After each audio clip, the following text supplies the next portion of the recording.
Վերջապես անցած շաբաթ Թուրքիայի խորհրդարանում քննարկումների ժամանակ Թուրքիայի արտգործնախարարը հայտարարել է, ես մեջբերում եմ, որ Զանգեզուրի միջանցքի հարցով Երևանը Բաքուն դեռ վերջնական համաձայնություն չեն հասել։ Իսկ կխնդրեի դուք ասեք, ինչ համաձայնությունների մասին է խոսքը, արդյոք անձնական պայմանների կամ որևէ այլ հարցի մասին է խոսքը, կամ առհասարակ ինչ քննարկումներ կան այդ ճանապարհի հարցով Երևանի եւ Բաքվի միջեւ,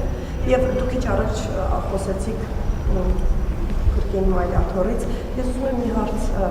տալ ձեզ, դուք բացի, դուք պնդում եք, որ ամենայն հայոց կաթողիկոսը խախտել է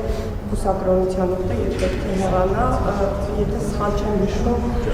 մի պնդում եք բուսակրոնության ուխտը խախտելու հետ կապված, արել եք Արշակ Սրբազյանի հետ կապված, որ նա եւս այդ ուխտը խախտել է։ Ուրիշ ինչ տվյալներ ունեք բարձրաստիճան ողջավորականներից, ովքեր են խախտել բուսակրոնության ուխտը, կամ գուցե համոզված եք, որ նույնիսկ բոլորը արդեն պահպանել են եւ որևէ խնդիր չկա մյուսների հետ կապված։ Եթե ես համոզված լինեի, Հայաստանի Ծառաքելական Սուրբ Եկեղեցու բարենորոգման օրակարգի եւ դրա անհրաժեշտության մասին չէի խոսի եւ հետեւաբար այդ բարենորոգման օրակարգի հենց ամբողջ իմաստը եւ նպատակը հենց նա է, որ ոչ թե մենք կռահումներ ունենանք կամ արտահոսքեր ունենանք, այլ մենք ունենանք մեխանիզմներ բարեվարկության ապահովման։ Ինչի պետք է կներեք պետությունը, կառավարությունը, այսինքն պարզ է թե ինչի, պետք է ունենա բազմաթիվ մեխանիզմներ, այդ թվում ֆինանսական թափանցիկությունը, այդ թվում գործունեության թափանցիկություն պետական պաշտոնյաների դեպքում, իսկ Հայաստանի Ծառաքելական Սուրբ Եկեղեցու բարձրաստիճան հոգևորականների դեպքում չպետք է լինի։ Բարեվարկության մենք կներեք մի վարչության պետ ենք նշանակում, բարեվարկության ստուգում է անցնում։ Կաթողիկոս թեկնածուն բարեվարկության ստուգում պետք է չանցնի։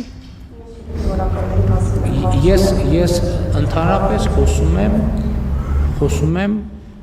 բարեվարկության մասին, ես մի հոգու բարեվարկության մասին չեմ խոսում, ես խոսում եմ բարեվարկության մասին որպես ինստիտուտի,